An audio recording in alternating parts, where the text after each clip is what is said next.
आज लोकसभा में सरकार वन नेशन वन इलेक्शन से जुड़ा बिल लेकर आने वाली है, जिसका विपक्षी पार्टियां विरोध कर रही हैं। हमारे साथ बातचीत के लिए आम आदमी पार्टी के वरिष्ठ नेता और सांसद संजय सिंह जी हैं। Sanjay ji, one nation one election आप लोग शुरू से इसका विरोध करते आए हैं। अब जब ये लोकसभा में लाया जा रहा है तो क्या आपकी रणनीति रहेगी, इसे रोका जा? देखिए, बीजेपी इस देश के संविधान की धज्जियां उड़ाना चाहती है और देश में तानाशाही लाना चाहती है। चुनाव खत्म करेंगे ये लोग, ये बात हम लोग पहले से कहते आ रहे हैं। ये तो अभी शुरुआत है, धीरे धीरे आप देखिएगा चुनाव खत्म हो जाएगा। इस देश में चुनाव खत्म हो जाएगा। मोदी जी या भाजपा ही हमेशा इस देश के शासन में रहे, ऐसी व्यवस्था लेके आएंगे लोग। आप बताइए, आज किसी भी राजनेता को किस बात का डर होता है जब वो चुनाव में जाता है? लोग महंगाई पे सवाल पूछेंगे, किसानी पे सवाल पूछेंगे, रोजगार पे सवाल पूछेंगे। अब 5 साल तक कोई डर ही नहीं होगा।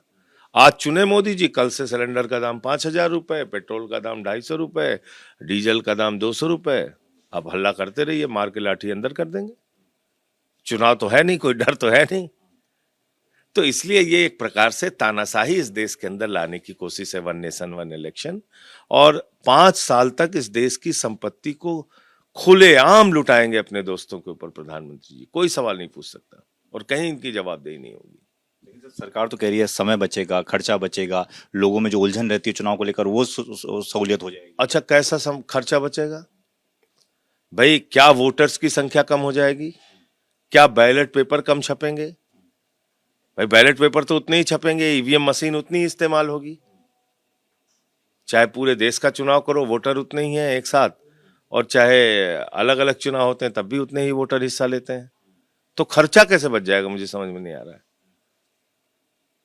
तो इसलिए, और दूसरी बात, अभी आपने देखा जम्मू कश्मीर का, हरियाणा का, झारखंड का, महाराष्ट्र का एक साथ चुनाव करा सकते थे। जब 4 राज्यों का चुनाव ये लोग एक साथ नहीं करा सकते तो वन नेशन वन इलेक्शन कैसे करा लेंगे? एक राज्य में 7-7 चरण में चुनाव कराते हैं लोग, छोटे छोटे राज्य में। तो ये क्या वन नेशन वन इलेक्शन करेंगे? मजाक हो जाएगा देश भर में।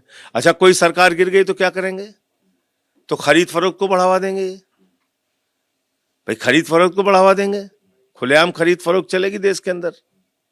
तो क्या पूरा विपक्ष या इंडिया ब्लॉक एक साथ नजर आएगा इसके मैं विरोध? अपनी पार्टी का नजरिया आपको बता रहा हूं, और बाकी इस पे कोई सामूहिक रणनीति होगी तो आपको बताएंगे। लेकिन सर, सवाल इसलिए भी उठ जाता है कि विपक्ष एक साथ आजकल नजर नहीं आता है। ईवीएम का सवाल आप देख लीजिए तो आप ही के जो साथी दल हैं इंडिया ब्लॉक के, वो बिल्कुल अलग राय रखते हैं। वो कहते हैं कि ईवीएम में कोई गड़बड़ी नहीं है, हमें अपनी अगर पार्टी उनके मन में कोई सवाल है तो उसका चुनाव आयोग जवाब दे, उसमें क्या दिक्कत है? भाई अगर किसी के मन में कोई सवाल है, कोई चुनाव आयोग के लिए तो हो नहीं रहा है। चुनाव हो रहा है इस देश की जनता के लिए, चुनाव हो रहा है राजनीतिक पार्टियों के लिए। तो अगर राजनीतिक पार्टियों के मन में कोई शंका आशंका है तो उसका निराकरण करना चाहिए चुनाव आयोग को। इसमें क्या गलत है? संविधान पे आज चर्चा है राज्यसभा में और आप भी उसमें शामिल हो रहे हैं।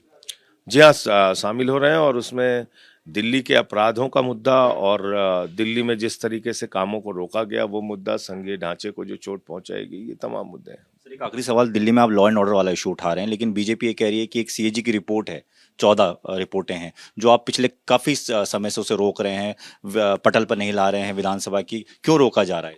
देखिए, ऐसा है कि वो लोग बात कर रहे हैं सीएजी रिपोर्ट की, जिनके सीएजी रिपोर्ट में लाखों करोड़ का भ्रष्टाचार भारतीय जनता पार्टी का है। किस तरीके से सड़कों से लेके बाकी चीजों में इन्होंने देश भर में भ्रष्टाचार किया है। तो इसलिए ये गैर मुद्दे को मुद्दा बनाने की बात है। तो वन नेशन वन इलेक्शन का पूरी तरह से विरोध करेगी आम आदमी पार्टी, ये खुद संजय सिंह ने बताया है। कैमरामैन मनोज त्रिपाठी के साथ Deepak Singh Rawat, ABP news, Delhi. For exclusive and insightful videos, subscribe to our new channel ABP Live Premium.